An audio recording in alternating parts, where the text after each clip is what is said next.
Hi! Hello అందరికీ. నేను మీ Sanvika. Welcome back our channel 'Dhruthi Shanmukha vlogs'. మనం ఇంట్లో రైస్ మిగిలిపోతే నిమ్మకాయ వేసి పులిహోర చేస్తాం. టమాటా వేసి టమాటా రైస్ చేస్తాం. లేదా ఈవినింగ్ స్నాక్స్‌కి పునుగులుగా రెడీ చేస్తాం. ఇవన్నీ కాకుండా రైస్‌తో పిల్లలకి, పెద్దలకి నచ్చే విధంగా రైస్ మురుమురాల చాట్‌ని తయారు చేద్దాం. టేస్ట్ బాగుంటుంది. పిల్లలకి బాగా నచ్చుతుంది.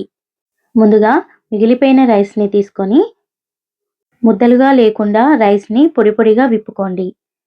ఇలా రైస్‌ని విప్పుకున్న తర్వాత ఇందులోకి రుచికి సరిపడా సాల్ట్‌ని యాడ్ చేసుకోండి. మీకు రైస్‌ని బట్టి సాల్ట్‌ని యాడ్ చేసుకోండి. మనం లెమన్ రైస్ వేసుకోవడానికి ఎలా అయితే కలుపుకుంటామో సేమ్ అదే విధంగా రైస్‌కి సాల్ట్‌ని యాడ్ చేసి పక్కన పెట్టేసుకోండి.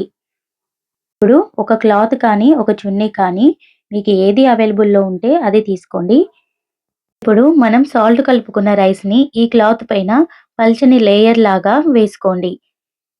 ఇలా వేసుకున్న తర్వాత ఈ రైస్‌ని ఎండలో కానీ, లేదా ఫ్యాన్ గాలికి కానీ ఆరబెట్టుకోండి. ఎండలో అయితే 1 డేలో ఎండిపోతాయి. ఫ్యాన్ గాలికి అయితే 2 డేస్ పడుతుంది. మనం వడియాలకి అయితే ఏ విధంగా ఆరబెట్టుకుంటామో సేమ్ అదే విధంగా ఆరబెట్టుకోండి. ఇలా వడియాల్లాగా రెడీ అవుతాయి. ఇప్పుడు డీప్ ఫ్రైకి సరిపడా ఆయిల్‌ని తీసుకోండి. ఇక్కడ నేను ఆయిల్ కొంచెం ఎక్కువగానే తీసుకున్నాను. మీరు తక్కువ నూనెతో అయినా చేసుకోవచ్చు. ఆయిల్ బాగా వేడెక్కిన తర్వాత మనం ఆరబెట్టుకున్న రైస్‌ని ఇలా కొంచెం స్ట్రెయినర్‌లో తీసుకొని ఆయిల్‌లో పెట్టినట్లయితే మురుమురాలలాగా రెడీ అవుతాయి. మీరు కూడా ఇలా స్ట్రెయినర్‌తోనే వేయించుకోండి. లేదు అంటే రైస్‌ని ఆయిల్‌లో వేసినట్టయితే అవి వేగిన తర్వాత తీసేటప్పుడు ఇబ్బంది అవుతుంది.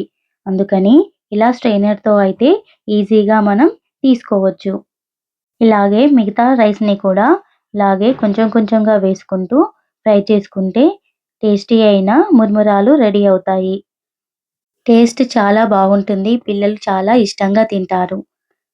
రైస్‌ని డీప్ ఫ్రై చేస్తున్నాం కదా! ఆయిల్ ఎక్కువగా ఉంటుంది అని చెప్పేసి అనుకోకండి. వీటికి ఆయిల్ అస్సలు ఉండదు. ఆయిల్ కూడా ఎక్కువగా పట్టదు.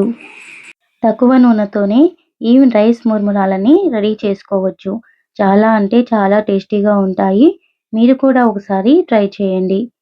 చిన్న పిల్లలకి అయితే ఇలా ప్లెయిన్‌గా ఇస్తే చాలా ఇష్టంగా తింటారు. మనం కూడా ఇలాగే తినేయొచ్చు. కానీ ఇంకా టేస్టీగా ఉండాలి అంటే ఇందులోకి ఒక ఆనియన్ సన్నగా కట్ చేసి వేసుకోండి. ఇందులోనే చిటికెడు కారం, చిటికెడు ఉప్పు వేసుకోండి.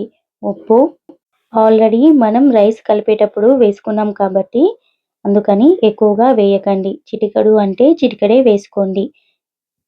ఎక్కువగా వేస్తే సాల్ట్ ఎక్కువైపోతుంది. ఇప్పుడు కారం, ఉప్పు బాగా కలిసే విధంగా మురుమురాలకి బాగా పట్టించుకోండి. ఇలా కలుపుకొని తింటే టేస్ట్ చాలా బాగుంటుంది. మీరు కూడా ఒకసారి ట్రై చేయండి. టేస్ట్ ఎలా కుదిరిందో నాతో షేర్ చేసుకోండి. అంతే అండి. ఎంతో టేస్టీ అయిన రైస్ మురుమురాల చాట్ రెడీ. ఈ వీడియో మీకు నచ్చినట్లయితే లైక్ చేయండి, షేర్ చేయండి. ఇలాంటి మరిన్ని వీడియోల కోసం మన ఛానల్‌ని ఫాలో అవ్వండి. Thank you for watching.